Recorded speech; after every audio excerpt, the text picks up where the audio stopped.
الرحمن الرحیم 9 ذی الحج یوم عرفہ کے اعمال۔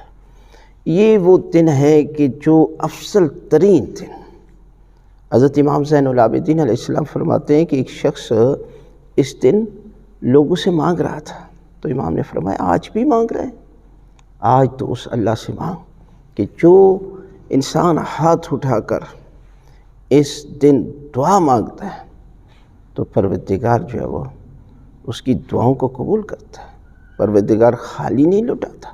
لہٰذا یوم عرفہ کے دن آپ وہ اعمال انجام دیں کہ جن کی فضیلت بیان کی گئی۔ انہیں میں پہلا ہے غسل کرنا، غسل کریں، بڑی فضیلت ہے۔ دوسرا ہے حضرت امام حسین علیہ السلام کی زیارت کریں، زیارت کی بہت زیادہ فضیلت ہے عرفہ کے دن کہ 1000 حج، 1000 عمرے اور 1000 جہاد کے برابر اجر و ثواب رکھتا ہے۔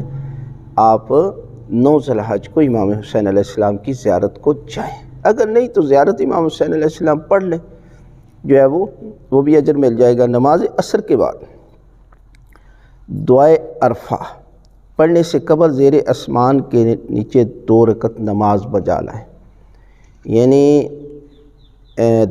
دعائے عرفہ سے پہلے 2 رکعت نماز، 2 رکعت نماز پڑھتا ہوں یا پڑھتی ہوں یوم عرفہ قربتاً الی اللہ۔ پہلی رکعت میں سورہ الحمد کے بعد سورہ توحید، دوسری رکعت میں سورہ الحمد کے بعد سورہ کافرون، قل یا ایھا الکافرون، اور اس کے بعد جو ہے وہ 4 رکعت نماز حضرت امیر المومنین علی بن ابی طالب علیہ السلام پڑھیں، 2 کر کے۔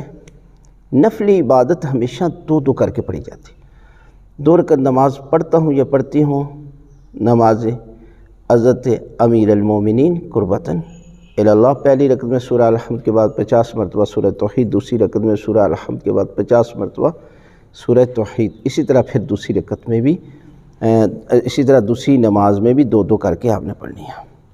اس کے بعد ہے دعائے عرفہ پڑھیں، بڑی فضیلت والی دعا ہے، وہ دعا پڑھیں، روزہ رکھیں، روزے کی بھی بڑی فضیلت ہے۔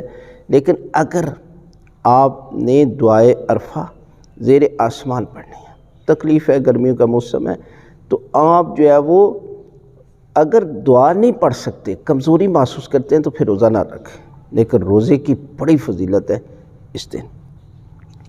اور اس کے بعد جو ہے وہ آپ دعا مانگیں گے، اور آخر میں صحیفہ کاملہ کی دعا 47، یہ دعا جو ہے وہ آپ پڑھیں تو پروردگار جو ہے وہ آپ کے سارے گناہ معاف کر دے گا۔